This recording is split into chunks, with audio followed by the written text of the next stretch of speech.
Hello, this is the second part of the tutorial based on a fluid emitter that goes along a line. Again, if we play this guy is attached to the line and it's measured to last 150 frames and is attached by motion path, selecting and attached to motion path, selecting first the emitter and then shift the line. No? Okay, so let's check how we can get a better quality, better resolution for the emission, the fluid itself. If we select this box, we're gonna change two factors, things in fluid emitter and fluid shape. So let's go first along fluid emitter here. We're gonna change this guy. As I said, here we're gonna change it to 5 density box, and this one to 3. That's gonna give us an emission of gas from the meter in a better quality. Yeah. Not much more we're gonna do in the meter. You could change some of the factors, but I think it's good enough for the gas that for the smoke that I'm aiming to. In fluid shape, though, there's many things that we have to change. Most of them, let's see, they're in dynamic simulation here, or we'll see in content details. Okay, let's go step by step. Let's go to dynamic simulations. So let's go a little bit all of them because we're gonna go to contents methods first and change temperature to dynamic grid. Okay, this is gonna be good as it is. We're gonna go to dynamic simulation. We're gonna change. Well, you can change the gravity. So 9.8. It's sending. It's according to gravity on Earth, so you can change that to have less gravity, more, etc. Viscosity, friction. For now, I'm going to just change down to 0.15. 0.015. I'm going to add here in high detail, so we want to have all grids, and we want to change a little bit of the simulation rate scale to 2. That would be it regarding dynamic simulation. But we do, let me make this smaller so we see everything a little bit.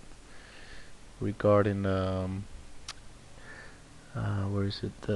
Not shading, which we will change. Regarding contents detail, we have to change density just a bit. For example, we need to change buoyancy to 0.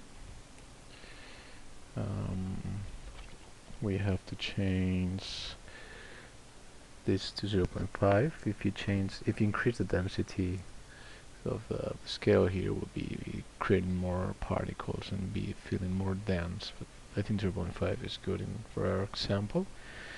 And we're gonna go to dissipation. These factors, dissipation and diffusion, relates to the way they precisely dissipate. The gas is gonna kind of disappear as in time goes, which I think is good for a smoke effect, which you don't see the smoke as clearly after some time as they do next to the emission of the gas.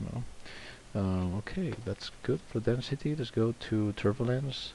Turbulence is precisely I'm gonna add 0. It's gonna give an effect that kind of applies a wind, or I guess a resilience to the winds surrounding, or so it will give a more of a variation in the way the gas expands, as if it had a friction or a wind power affecting the evolution of the gas itself. So the strength, I like 135. If you didn't want it to vary it as much in time, you should probably not change this very much. But I kind of like it for the smoke, which makes it more realistic. Frequency, I'm going to put 0.6, and that's fine. Turbulence, temperature, I'm going to go to reduce the buoyancy to 2, dissipation to 1, and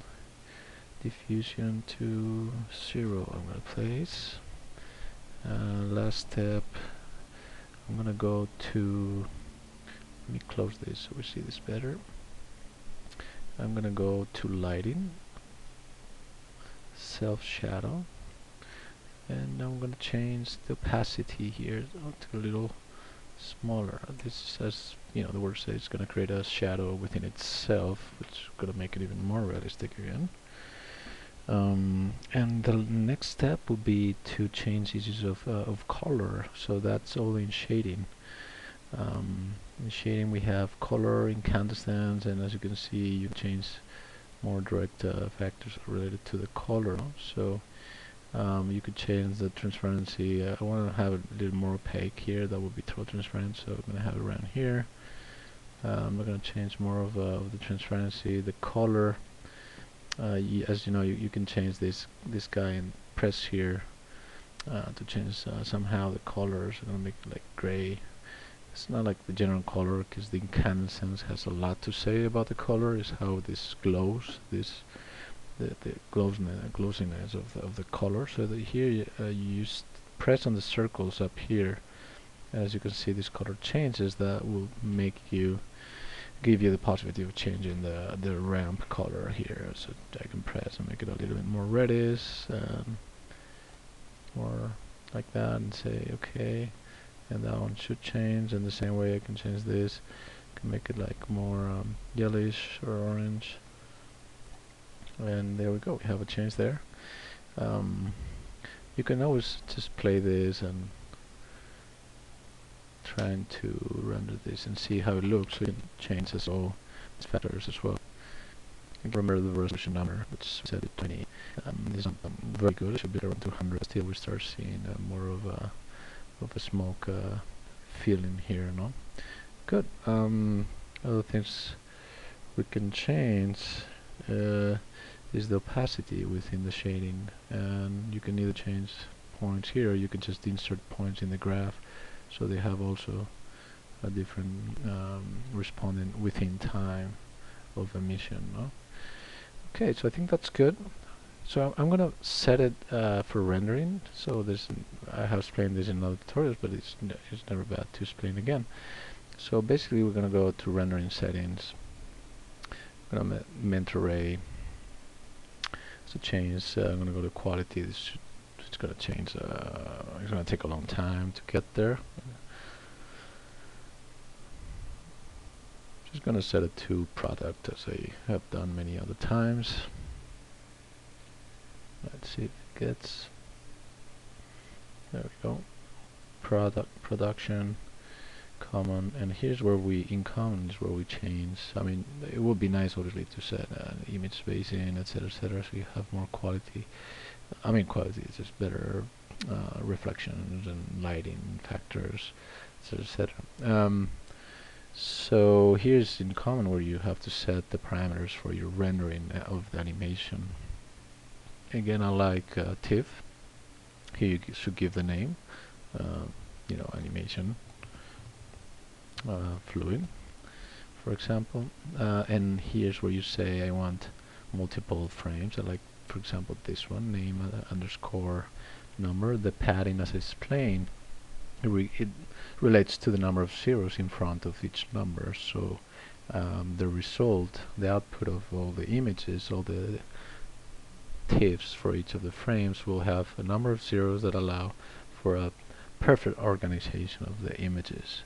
So if you go to 150, which this will be the case, we probably need like around 4. 150, we should change it here. Your start frames in 1, and 150 probably your ending frame, no? So this changes accordingly. The next step will be if you had a camera or a different thing, it will appear here, so you will select that camera. If not, perspective is the camera that you want to select. Resolution, again, I'm gonna make it very small so we can have a look to a very small animation. For a good animation, you should go to higher resolutions, obviously. And obviously you should change the resolution here if you wanna, etc., etc. I'm gonna leave it there. And one thing that is very important to know is that here in path, it says where it's going to send all your images one by one and save them there. As you remember, there's another tutorial mentioning that in After Effects, you open a program, you insert, you import all those images and you generate the final animation. For that, you should check the other tutorials. If you want to change that path, you should go, I think it was edit,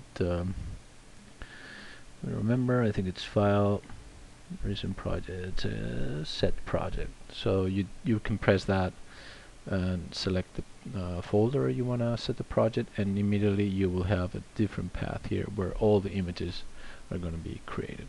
Okay, so again, last step to have a better one is obviously put our camera whatever we want it, and change in fluid shape, very important, the container properties to around 200, and render this. As you can see, the grid here, which is talking about the resolution, is much smaller, and each of the renders is going to take much longer time to go to render one by one, but they will have a very neat and very good quality resolution. You will have a very good smoke effect here. So yeah, last step, as you know, in rendering here, you should go to render, batch render. Okay, this, what it's going to do is pretty much render all your frames one by one and place them in the folder that you saved in the path.